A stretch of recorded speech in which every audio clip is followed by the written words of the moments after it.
ये वही सरकार है जो नहीं चाहती है कि मणिपुर में जो औरतों को नंगा करके उनके साथ गैंग रेप किया जा रहा है, उन्हें न्याय रेपिस्टों को, बिल्किस बानो के रेपिस्टों को, उसके परिवार के हत्यारों को बरी करती है माला पहना के, और रेप विक्टिम्स के लिए स्ट्रगल करने वाले एक्टिविस्ट पर लगातार हमला कर रही है, उन पे यूएपीए के धाराएं लगा रही है। इसके सबूत हमारे पास मौजूद हैं। हमने देखा है कि जो लोगों के अधिकारों की बात कर रहे हैं वो जेलों में सड़ रहे हैं, बिना बेल के जेलों में दम तोड़ने के लिए मजबूर हैं, और जो कोई भी सरकार की चाटुकारिता में लगा है वो लगातार इस देश में अपनी स्थिति को बेहतर कर पा रहा है। केवल वही अमीर है जो अपनी जमीर बेचने के लिए तैयार। चांदी के चमचे हमारे देश को हुआ करते थे, आज के समय में चमचों की चांदी है। चमचों की बात करें तो गोदी मीडिया, दरबारी मीडिया, दलाली मीडिया जो है, जो केवल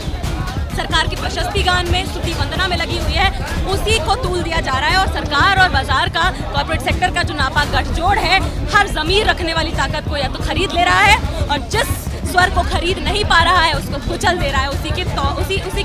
उसी धारा में हमें ये न्यूज़ के जर्नलिस्ट पर ये अटैक सामने दिखाई पड़ता है। जनता के दुख दर्दों को लोगों के स्क्रीन तक ला रही है, उस पर सवाल उठा रही है, वो आज देशद्रोही करती जी हैं, जो चाहते हैं कि मीडिया केवल इस तरीके के सवालों पर, मेन स्ट्रीम मीडिया केवल इस तरीके के सवालों और मुद्दों पर लोगों का ध्यान भटकाए रखे कि मोदी जी दान पेटी में 21 रुपए डाल रहे हैं या नोटों की गड्डियां डाल रहे हैं, मोदी जी पीकॉक्स के साथ, मोरों के साथ फोटो किस तरह से खिंचा रहे हैं, मोदी जी झाड़ू लगा रहे हैं, मोदी जी का कि अगर हम स्वयं जो कहेंगे ना नार्सिसिज्म, स्वयं की वंदना, स्वयं स्तुति को अगर हम देख लें तो हमें पता चल जाता है किस तरीके से ये पूरा आज जो भी मोदी शाही करने के लिए तैयार नहीं है वो देशद्रोही है। उस पर यूएपीए की धारा लगा दी जा रही है, उस पर ईडी की रेड हो रही है, उस पर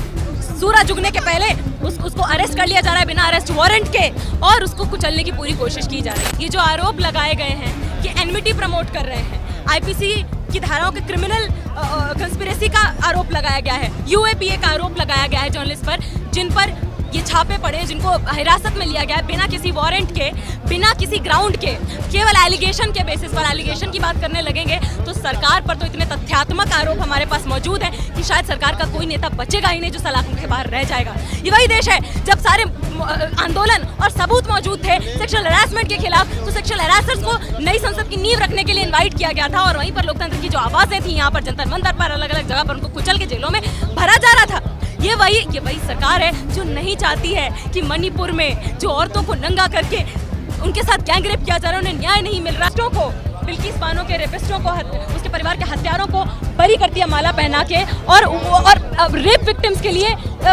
स्ट्रगल करने वाले एक्टिविस्ट पर लगातार हमला कर रही है, उन पे यूएपीए के धाराएं लगा रही है। इसके सबूत हमारे पास मौजूद हैं। हमने देखा है कि जो लोगों के अधिकारों की बात कर रहे हैं वो जेलों में सड़ रहे हैं, बिना बेल के जेलों में दम तोड़ने के लिए मजबूर हैं, और जो कोई भी सरकार की चाटुकारिता में लगा है वो लगातार इस देश में अपनी स्थिति को बेहतर कर पा रहा है। केवल वही अमीर है जो अपनी जमीर बेचने के लिए तैयार है। चांदी के चमचे हमारे देश को हुआ करते थे, आज के समय में चमचों की चांदी है। चमचों की बात करें तो गोदी मीडिया, दरबारी मीडिया, दलाली मीडिया जो है,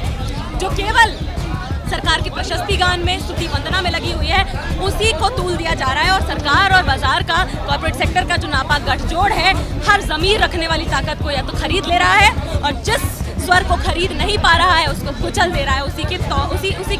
उसी धारा में हमें ये न्यूज़ के जर्नलिस्ट पर ये अटैक सामने दिखाई पड़ता है।